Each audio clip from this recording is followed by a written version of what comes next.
Aujourd'hui, nous faisons l'expérience d'un certain dépouillement. Alors, on sait que le carême, c'est un temps d'effort, de pénitence, de conversion, mais surtout d'habitude, c'est quand même un temps privilégié où monte en nous lentement la joie de Pâques, la sève de la vie. Aujourd'hui, nous avions prévu de nous réjouir autour des catéchumènes qui devaient vivre leur premier scrutin. Et puis voilà que d'un seul coup, il y a de l'inattendu dans ce que nous attendions. Mais si nous scrutons justement ensemble, à la lumière de la parole, l'histoire du peuple de Dieu et puis notre propre histoire, eh bien nous savons, nous croyons que dans cet inattendu, il y a quelque chose à recevoir de Dieu. Dans ce moment particulier qui nous désemparent, qui nous attristent peut-être, qui nous inquiètent, eh bien, dans ce moment-là, Dieu donne, Dieu se donne. J'ai une pensée particulière pour ces catéchumènes,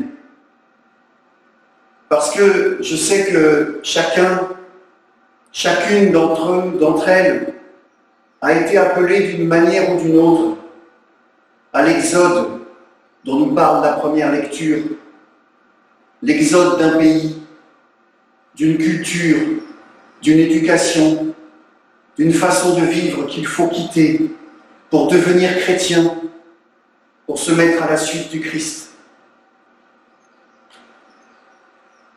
J'ai une pensée particulière pour ces catéchumènes, parce que, comme cette femme de Samarie, ils se sont demandé un jour comment aimer Dieu vraiment.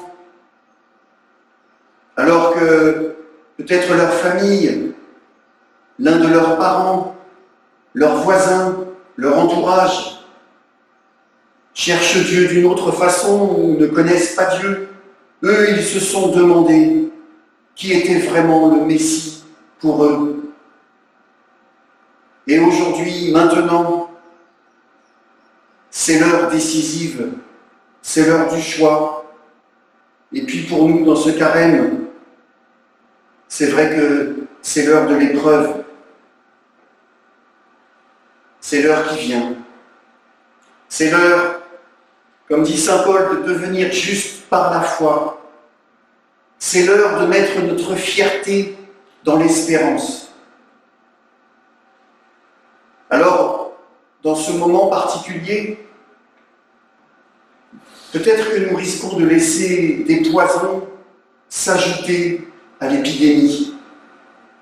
Alors je voudrais recevoir avec vous, dans la parole de Dieu d'aujourd'hui, comme un antidote à 3 de ces poisons. Le premier poison, ce serait celui du désespoir. Quand nous vivons des heures angoissantes comme aujourd'hui, cette question de la première lecture, elle résonne d'une manière particulière. Pourquoi, Seigneur, nous as-tu conduits jusqu'ici? Pourquoi? Est-ce que c'est pour nous faire mourir de soif? Mais non, justement, l'heure de l'épreuve, eh bien, c'est aussi l'heure d'avoir la preuve que Dieu nous aime.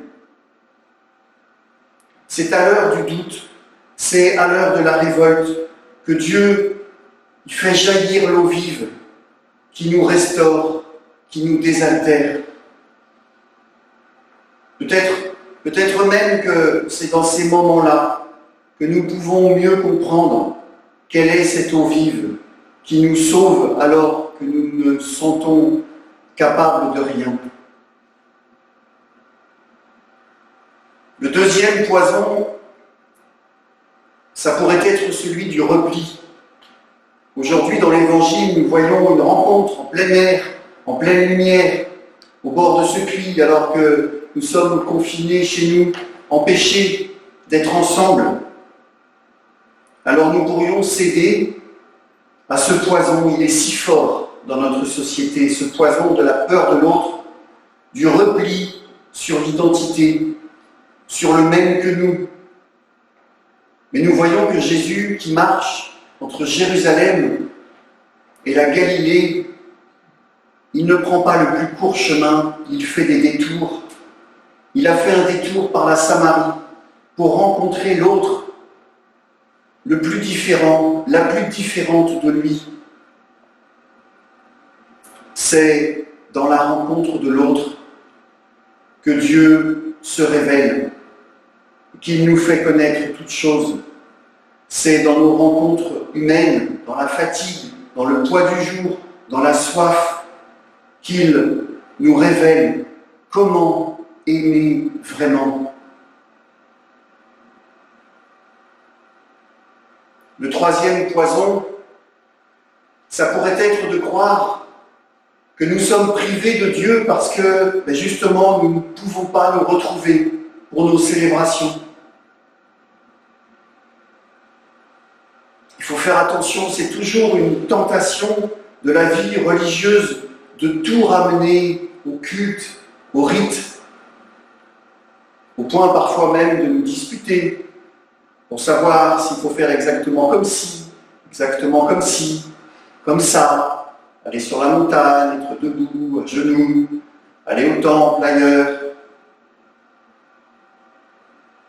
Mais si l'Eucharistie, en effet, elle est vraiment la source et le sommet de notre vie, c'est parce qu'elle englobe tout, chaque minute, chaque lieu où nous vivons.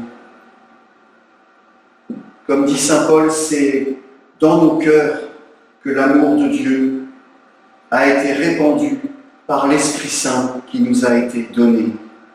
Quoi qu'il nous arrive, de près ou de loin, nous pouvons ensemble aimer Dieu et notre prochain en esprit et en vérité, et nous sommes unis, profondément unis dans cette communion.